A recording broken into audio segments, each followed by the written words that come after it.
মেঘলা কিছু বই টই ধুলো লাগা, কিছু ইচ্ছে সারা দিচ্ছে এই বসন্ত রাত জাগা।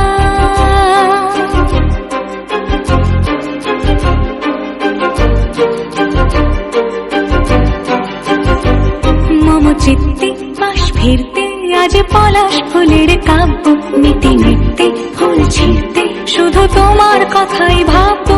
আজ হাওয়া বেপরোয়া দিল সন্ধে পাখির ঝাঁক, এই বিকেল আর বেল ফুল হৃদ মাঝারে থাক নীল দিগন্তে